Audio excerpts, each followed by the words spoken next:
Bonjour, bienvenue sur Objectif Math. L'objectif de cette vidéo est de résoudre l'exercice suivant. On se donne la fonction f qui à tout réel x associe valeur absolue de x plus 4 moins valeur absolue de x moins 2 plus valeur absolue de x moins 5 ainsi qu'un réel petit m et on demande de déterminer le nombre des solutions de l'équation f de x égale à m.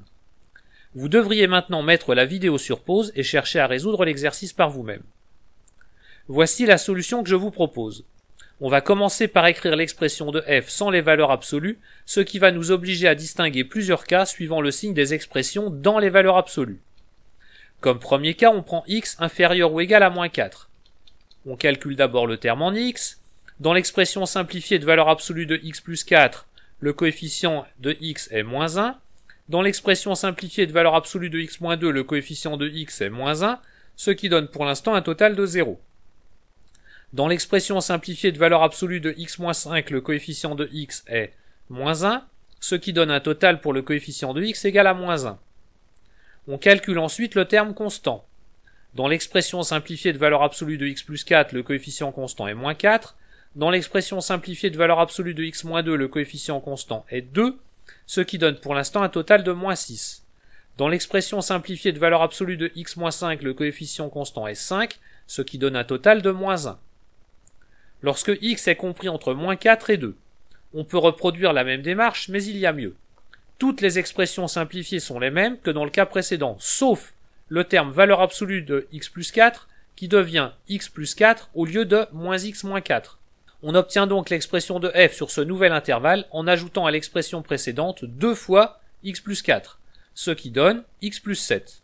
Pour x compris entre 2 et 5, toutes les expressions simplifiées sont les mêmes que sur l'intervalle précédent, sauf le terme valeur absolue de x moins 2, qui devient x moins 2 au lieu de moins x plus 2.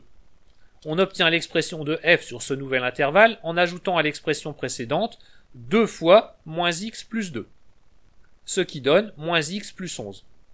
On pourrait recommencer une nouvelle fois pour trouver l'expression de f sur l'intervalle 5 plus l'infini, mais il y a mieux.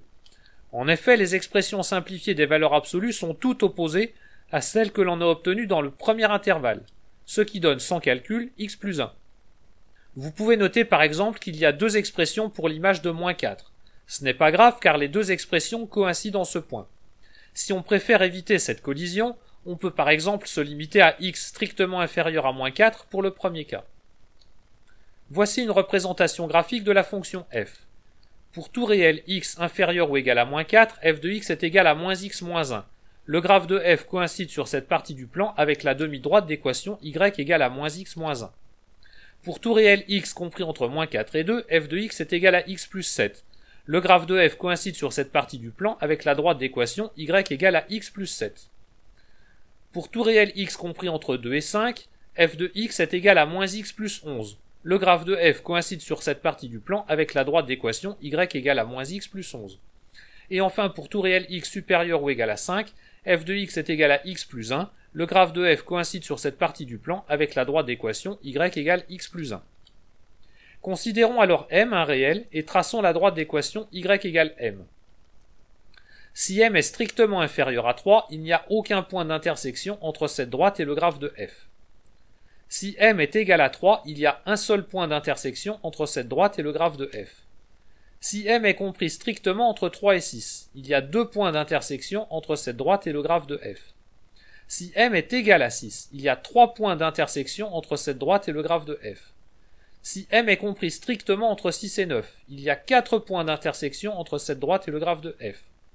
Si m est égal à 9, il y a 3 points d'intersection entre cette droite et le graphe de f. Et finalement, si m est strictement supérieur à 9, il y a 2 points d'intersection entre cette droite et le graphe de f. Il serait possible de justifier tout ça par calcul en déterminant les points d'intersection de la droite d'équation y égale m avec chaque droite constituant le graphe de f. Mais il faudrait vérifier que le point d'intersection est situé dans le bon intervalle.